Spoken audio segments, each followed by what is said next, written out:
vocês já me viram falar muito sobre o Drex. Hoje eu não estou aqui para falar sobre o Drex, eu estou para falar sobre outras coisas entre o assunto Drex e as inovações do Banco Central.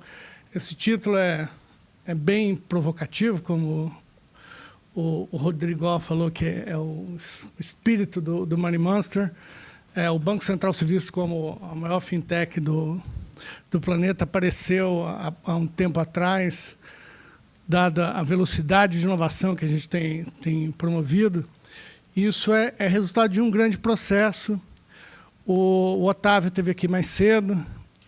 Eu acho que talvez ele seria a pessoa mais recomendada para falar sobre o Banco Central como a maior fintech do mundo. Ele teve à frente de vários dos passos regulatórios, a discussão com o mercado, que levaram ao Brasil até as condições para que a gente pudesse fazer isso. Na falta dele, eu vou tentar cumprir o serviço aqui. Bem, então eu vou falar uns 30 minutos para que a gente possa ter um bate-papo depois. Então, eu vou começar falando de inovação em termos gerais, inovação no Banco Central e no sistema financeiro, o papel do BC dentro desse ambiente, os impactos, alguns dos impactos que a gente tem observado, e vocês estão aqui para apresentar esses impactos melhor que eu, e sobre os desafios e oportunidades que a digitalização do sistema financeiro pode nos trazer. Tudo bem. Então, em termos de inovação do sistema financeiro, eu acho que uma coisa que é muito importante é compreender que esse processo de inovação, até ele chegar na sociedade, até ele chegar no sistema financeiro, ele é um processo que nasceu dentro do Banco Central. Então, tem aquele dito que fala que casa de ferreiro, espeto de pau, mas a gente tenta fazer o contrário, né? A gente tenta dar o exemplo, a gente trabalha na inovação dentro do Banco Central, e essa inovação acaba transbordando para o sistema financeiro, estimulando e coordenando o debate. Então, a gente tem dentro do Banco Central a tradição de fomento a projetos internos. A gente tem uma chamada anual de projetos. Boa parte dos projetos que a gente vê dando resultado para a sociedade foram conduzidos dentro desse processo interno. Então, é um histórico longo. A gente tem metas para a inflação, que já foi feito dentro de um sistema parecido com isso. O Sistema Brasileiro de Pagamentos foi feito dentro de um sistema parecido com esse de seleção de projetos. O PIX, o Open Finance, o Drex e vários outros projetos que o Banco Central toca no seu cotidiano passam por esse crivo de inovação interna. A gente tem um sistema de governança onde você tenta criar um formato orgânico de inovação. As equipes técnicas avaliam quais são as possibilidades, olhando para as necessidades do mercado interno, olhando para as oportunidades tecnológicas, para as oportunidades que estão se apresentando em outros países. Então, as equipes fazem a proposta, um corpo técnico julga as propostas. Depois, selecionado, essa primeira peneira passa para um corpo de análise estratégico, um comitê estratégico que analisa o alinhamento dessas propostas técnicas do projeto com o que o banco está pretendendo fazer em termos de médio e longo prazo. E, por fim, essa seleção final, já com uma visão do corpo do Banco Central sobre o alinhamento técnico e o alinhamento estratégico, sobe para a diretoria para ser escolhido e priorizado os temas. Isso é um processo que a gente faz já há bastante tempo e tem dado muito resultado, tem promovido toda essa inovação que a gente tem feito. Em 2019, a gente criou a agenda BC Hash para levar a agenda BC+, em 2019, o Ilan criou essa agenda. A gente levou essa discussão dos projetos que o Banco Central tocava internamente através desse processo de gestão para o debate com a sociedade, para dar mais visibilidade a esses projetos e ter um feedback mais imediato, mais rápido, uma discussão mais aberta. Isso marcou uma mudança no processo do Banco Central. Então, a partir de 2018, foi quando a gente teve o primeiro anúncio, a gente conseguiu abrir esse debate maior com a sociedade e abrir os canais de inovação, aprofundando esse debate com a sociedade. Como o Otávio mencionou, que há alguns anos a gente conseguiu reestruturar o processo de inovação e a Agenda BC+, a Agenda BC Hash, eles são uma parte fundamental disso e de como a gente conseguiu organizar essa informação com a sociedade, essa transformação com a sociedade. Um outro ponto que é fundamental é a capacidade técnica do corpo do Banco Central. A gente está falando aqui de inteligência artificial, a gente está discutindo se os nossos sistemas criptográficos estão preparados para a computação quântica, que deve aparecer por aí. A gente está discutindo blockchain, a gente está sempre discutindo as tecnologias que aparecem, e isso só é possível dada a variedade de informação que o corpo funcional do Banco Central tem e o espaço para debate que a gente tem com a sociedade. Então, dando um passo atrás na questão da inovação, eu acho assim, a gente está sempre olhando muito o resultado final da inovação, como é que a gente conseguiu montar novos sistemas, conseguiu fazer o SPB funcionar, que foi uma inovação muito grande lá em 2002, 2003, como é que a gente conseguiu fazer as fintechs entrarem no mercado lá a partir de 2013, com a quebra da verticalidade dos arranjos de pagamento. Mas eu acho que assim, a interação com o mercado, essa abertura que o Banco Central tem demonstrado desde o início do século, pelo menos, em debater com os participantes, com os inovadores, isso é fundamental. Isso começa a se manifestar no Banco Central, não no resultado final dos produtos, mas na regulação que a gente apresentou para a sociedade. Em alguns debates com os organismos internacionais, me foi perguntado uma vez, olha, quando a gente analisa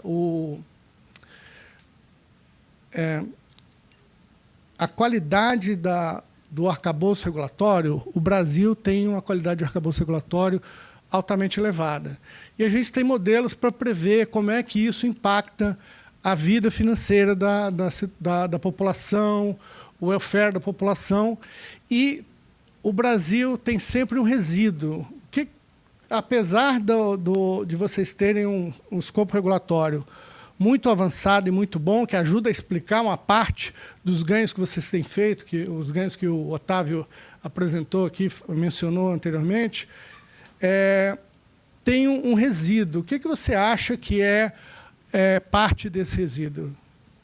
De onde é que vem esse adicional de ganho de bem-estar para a população? Eu, particularmente, acho que essa parte da interação com o mercado, da interação com os inovadores, é fundamental, porque não basta o Banco Central emitir uma norma e ficar lá parado dentro do Banco Central. A gente tem que, primeiro, debater para definir quais são as normas que vão fomentar o mercado, e, uma vez implementada essa norma, a gente tem que trazer potenciais novos participantes para explicar, para que eles possam compreender a melhor forma de aplicar aquela norma, para gerar novos produtos e, assim, atender melhor a população. Então, não basta só ter o arcabouço regulatório corretamente definido, você ter as melhores práticas internacionais postas no arcabouço regulatório, você precisa de um ambiente mais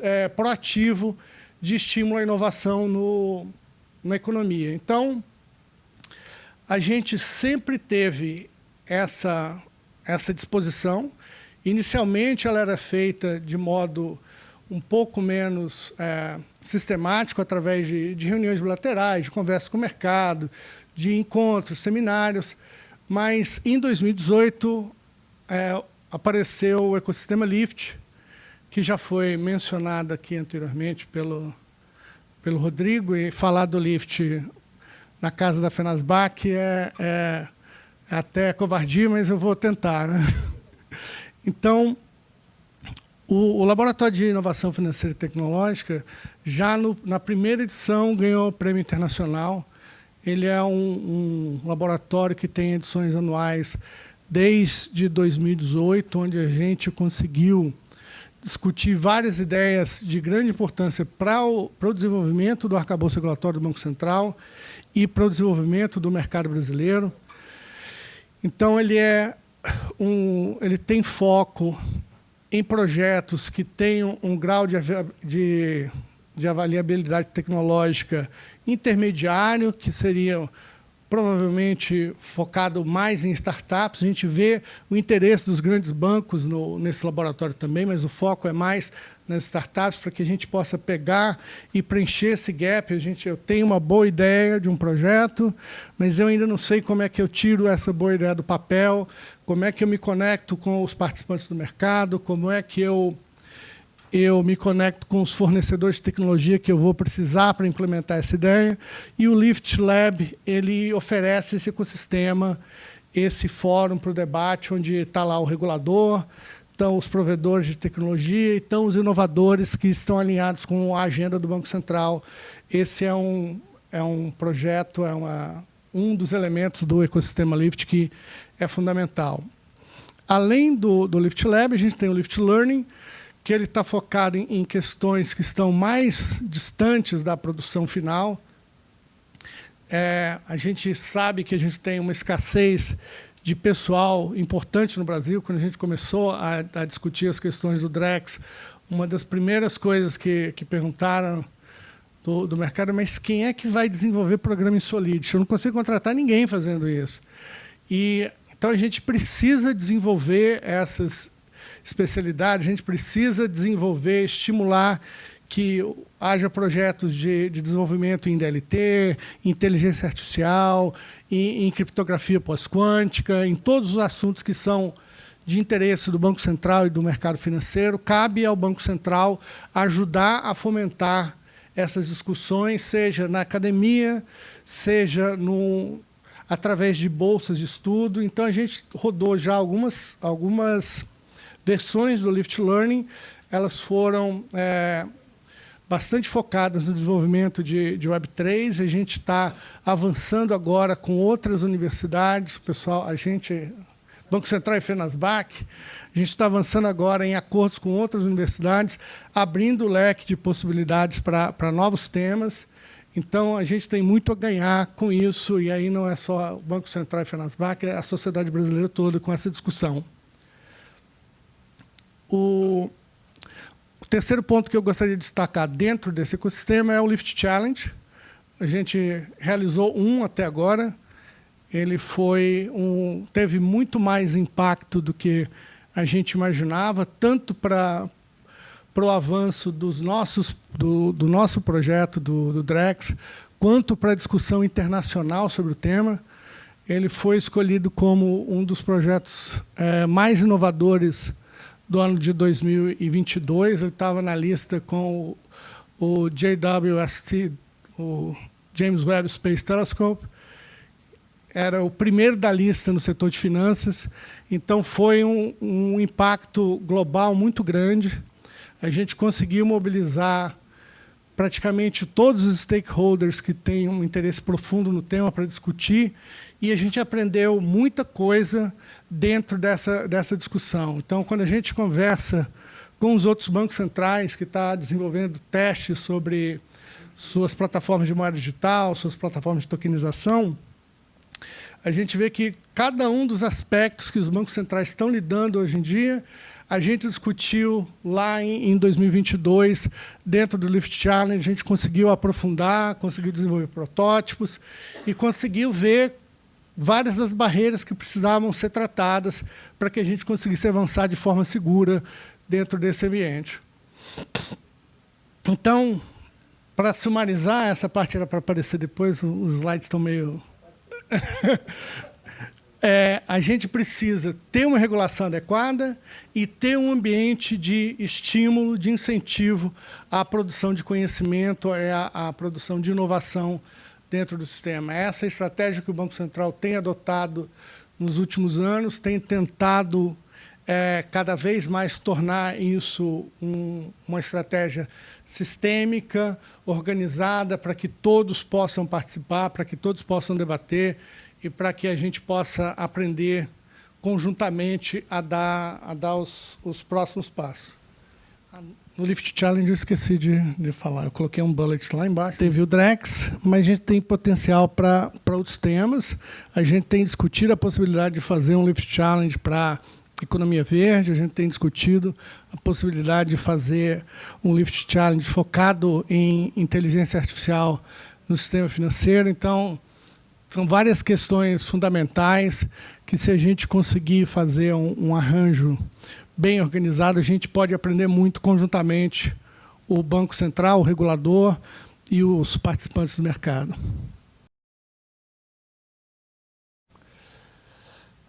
Bem, o Banco Central inovador, aí vem...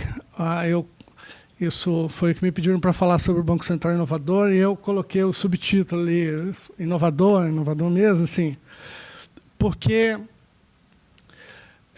eu trabalho no Banco Central desde 1998, estou desde o século passado trabalhando no Banco Central. Quando eu entrei no Banco Central, a gente tinha um problema sério macroeconômico, a gente tinha acabado de explodir o câmbio, a gente tinha uma âncora nominal, agora estou deixando de falar como inovador e falando como economista, a gente tinha âncora nominal na taxa de câmbio, um PEG com dólar, e isso se rompeu, a gente perdeu a capacidade disso, a gente precisava de uma nova âncora nominal.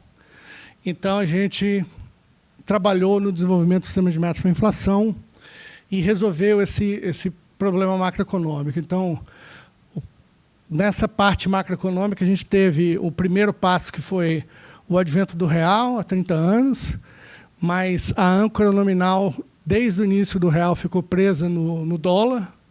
A gente precisava se livrar dessa âncora nominal, porque nós somos um país muito grande para estar preso em uma outra economia, os ciclos são muito diferentes. A gente conseguiu resolver a segunda parte com metas para a inflação e a LRF. Então, a gente montou o tripé ali na virada do século.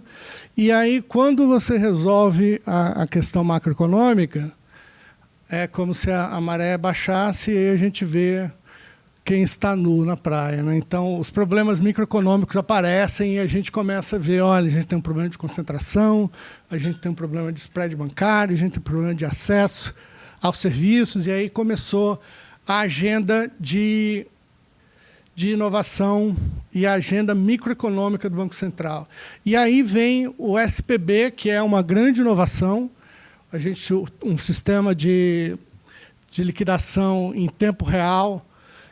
Lá em 2002, lá em 2002, era uma ideia muito inovadora internacionalmente, mas isso veio da nossa necessidade de garantir que os bancos iam conseguir fazer todas as operações que eram necessárias. Você não podia deixar para o final do dia, porque no meio do dia um banco podia quebrar, então você precisava de um real-time gross settlement system para garantir que o sistema ia continuar funcionando. Então, as inovações que o Banco Central vem promovendo não são inovações, olha, que tecnologia interessante.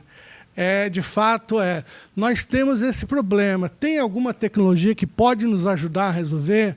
Temos uma tecnologia que pode ajudar. Então, vamos trabalhar para que a gente possa incorporar isso ao sistema. Então, você tem essa visão, a visão tradicional da inovação, da regulação, que é garantir a estabilidade, garantir a segurança, garantir a proteção ao consumidor, e essa visão ela nunca desaparece, a gente continua com essa visão dentro do Banco Central, mas você tem uma outra visão da regulação que ela é mais voltada para o cidadão, para o usuário final, que você procura incorporar novos modelos de negócio que vão servir melhor à população, que você procura trazer melhores serviços e que você procura democratizar o acesso. Então, a gente foi trabalhando em cada um desses problemas ao longo das últimas décadas. Então, a gente vê a bancarização aumentando, o spread bancário diminuindo, a sensação de que as pessoas tinham de estar excluídas do sistema financeiro foi se reduzindo, mas a gente ainda tem muita coisa para resolver. O Pix mostrou, primeiro, que a gente tinha, apesar de ter uma bancarização muito grande, o acesso aos canais digitais estava praticamente impedido para a maior parte da população. A gente tinha uma grande parte da população que tinha uma conta ou num banco ou numa instituição de pagamento, mas o que fazia era recebia o salário, recebia o benefício, sacava o dinheiro e ia cuidar da vida, porque o sistema não era conveniente para as operações que você precisava fazer. Você fazer uma TED, você poderia pagar R$10 em algumas épocas. Isso, para quem ganha um salário mínimo, você pagar R$10 para fazer um pagamento é um absurdo. Então, quando você traz o Pix, você mostra, olha, a gente tinha uma demanda reprimida pelo acesso a canais digitais enorme. No primeiro ano de operação do Pix, 45 milhões de pessoas fizeram a primeira transação digital na vida, e nos 2 primeiros anos do Pix, 75 milhões de pessoas fizeram a primeira transação digital na vida. Então, foi uma inclusão digital muito grande, a população abraçou essa nova conveniência, e a gente está trabalhando agora com mais informações, né? Porque anteriormente eu tinha uma conta, se eu tivesse uma conta de pagamentos ou uma conta bancária, e a única coisa que o banco via era que eu recebi um dinheiro e saquei, o banco não tinha como estabelecer um canal de comunicação, não tinha como saber qual é o meu hábito de consumo, como é que eu vou aplicar um modelo de IA para oferecer um serviço com base nisso. Eu não tenho dado nem para começar a tentar lidar com esse cliente.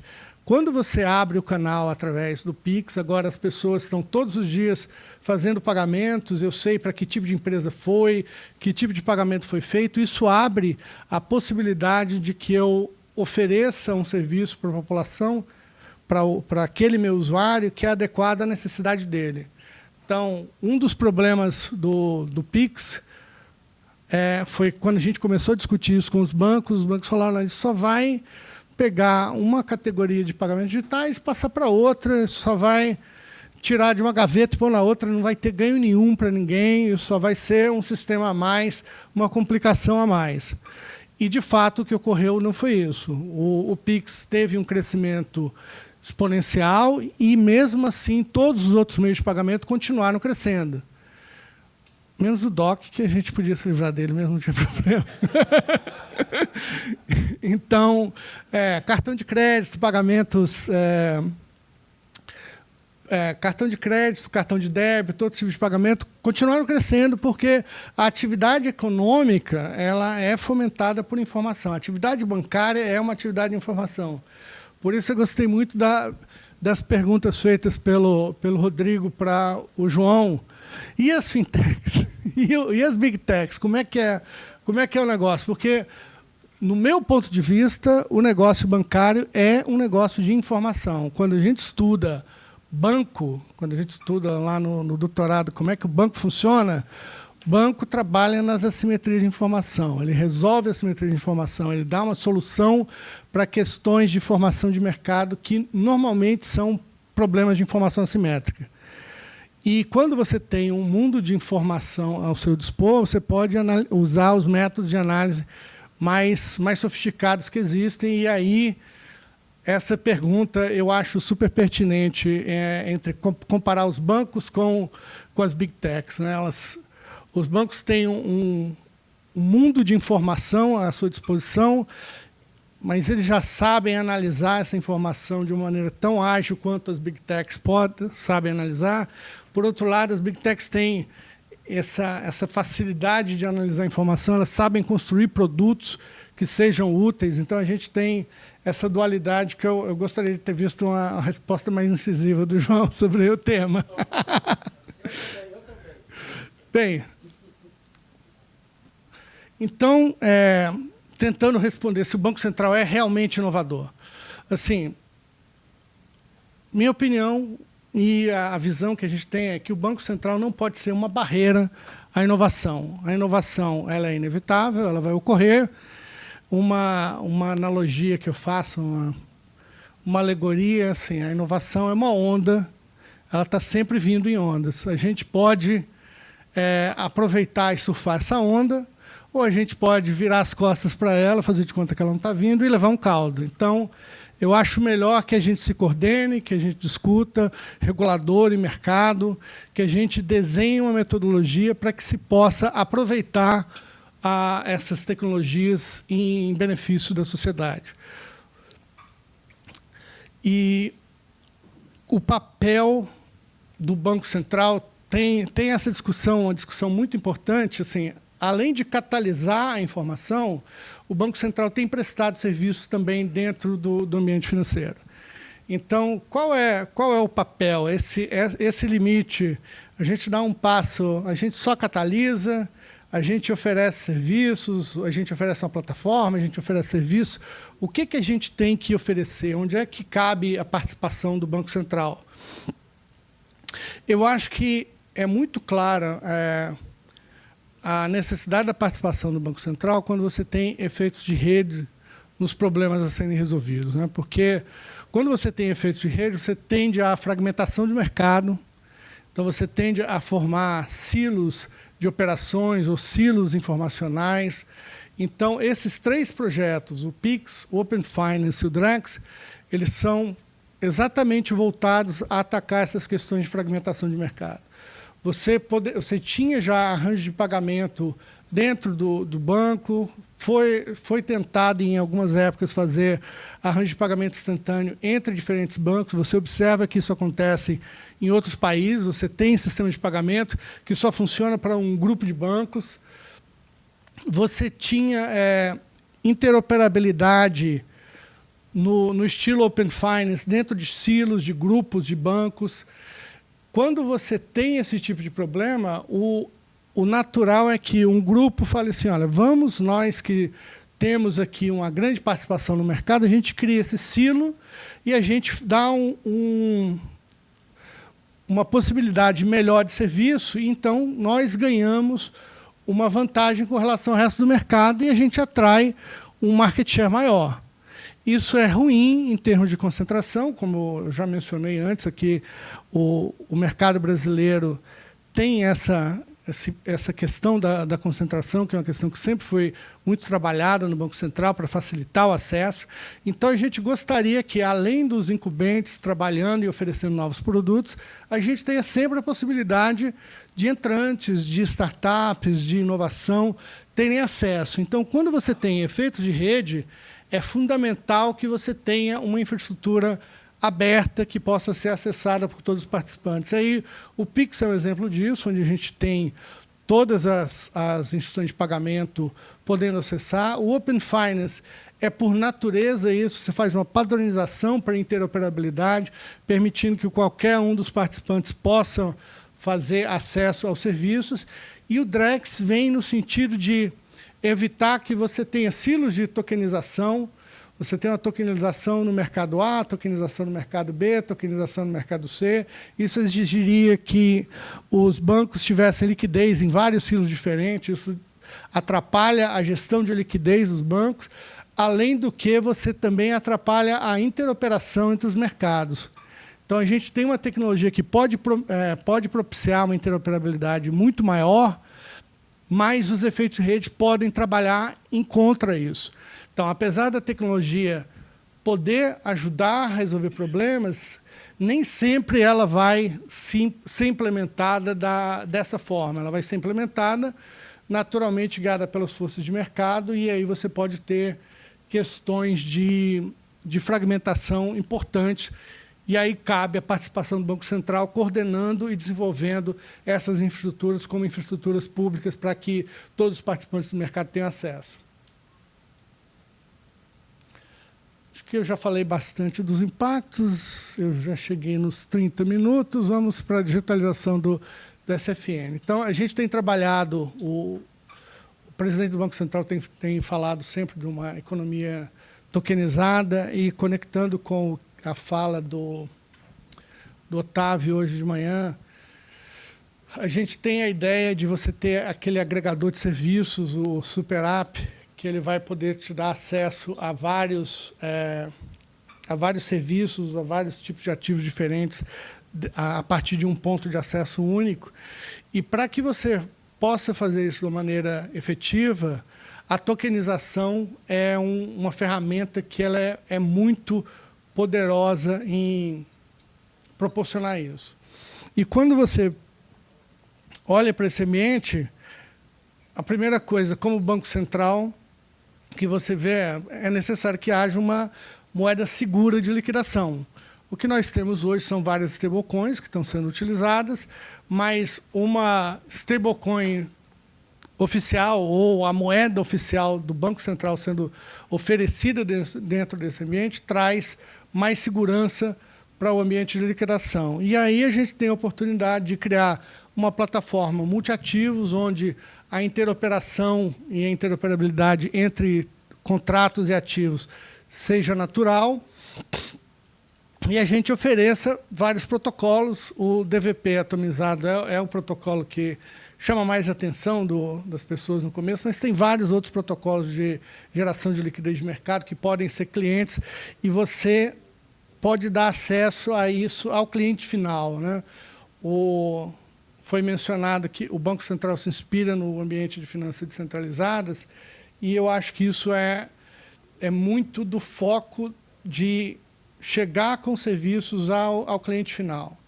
Porque se a gente estiver só pensando em aumento da eficiência, a gente poderia ficar com todo esse maquinário de tokenização só na parte de atacados, mas a gente quer que esse maquinário gere serviços que vão até a mão do usuário final para aumentar a eficiência, aumentar a inclusão e a democratização do acesso aos serviços financeiros. Então, daí a inspiração no ambiente de DeFi, que ele é, a princípio, todo de varejo. A gente sabe que isso não é verdade, os protocolos acabam trabalhando como empresa e como um ambiente de atacado, mas de você ter uma relação direta, como o Pix oferece, né? Eu fazer uma transferência da minha conta de um banco para a conta de uma pessoa no outro banco, isso é uma coisa que facilita muito o uso para as pessoas. Então, esse tipo de transação peer-to-peer é muito importante para democratizar o acesso, e essa tecnologia permite que a gente possa fazer isso. A gente tem a possibilidade de trazer ganhos de eficiência e com a programabilidade e interoperabilidade, chegando na palavra mágica que eu sempre falo e não canso de repetir, a componibilidade de serviços financeiros. Esse é o objetivo final da gente, é garantir que a gente vai conseguir ter a componibilidade dos serviços financeiros. E, para isso, a gente tem uma série de desafios a tratar, e eu já estou no final do meu tempo, então eu convido vocês para assistir o Fórum Drex amanhã, onde a gente vai falar bastante dos desafios. Muito obrigado. Obrigada, Fábio. Perguntas rápidas. O Banco Central tomou para si o desafio dos pagamentos instantâneos do Drex, de certa forma, Open Finance também.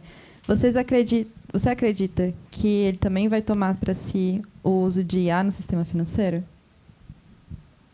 Eu acho que o IA ele é como foi dito, que ele é um assistente, né? Então, ele vai assistir o Banco Central nos processos internos, na parte RegTech, de SupTech, mas a gente não vai dizer como os bancos vão usar IA para assistir os seus prestadores de serviços.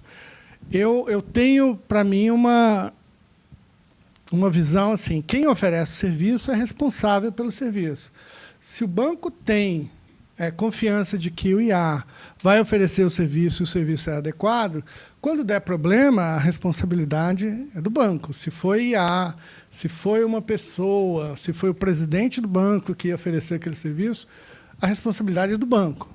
Então, eu vi um caso até de alucinação que eu achei interessante. Um assistente de uma companhia aérea oferecer uma promoção de voo que não existia para um cliente que entrou na página. Aí ele falou: tá, eu quero comprar. Aí, quando foi comprar, não está disponível. Mas eu sou elegível para... Sim, é elegível. Tá, então eu quero comprar. ele entrou em contato com o sistema de atendimento ao cliente e falou, não, isso não existe, essa promoção que está sendo passada para o senhor não existe. Ele tirou um print da tela, entrou na justiça e falou, você está oferecendo um serviço, não importa se é um agente de inteligência artificial ou se é um terceirizado ou se é alguém contratado direto, você é responsável pelo serviço que você está oferecendo. Se você ofereceu, você tem que prestar o serviço. Então, eu acho que assim, cada um tem a sua responsabilidade e a gente tem que entender quais são os reflexos que isso traz ante a legislação como um todo e ante as possibilidades de uso. Eu acho que o pessoal da palestra anterior aqui foi muito correto no uso de falar, olha, a gente tem que aprender como é que a gente pode fazer uso disso, isso provavelmente vai ser um assistente, não tem como ter 100% de garantia de correção, como também humano a gente não tem como ter 100% de garantia de correção. Então, tem um ponto que você fala, não, tudo bem, eu posso deixar o IA, ou não, eu ainda não posso deixar o IA, mas para cada um dos processos a gente tem uma possibilidade de ganho muito grande. O Banco Central e também o mercado tem, eu acho que, maturidade para definir isso. Perfeito, obrigada, Fábio.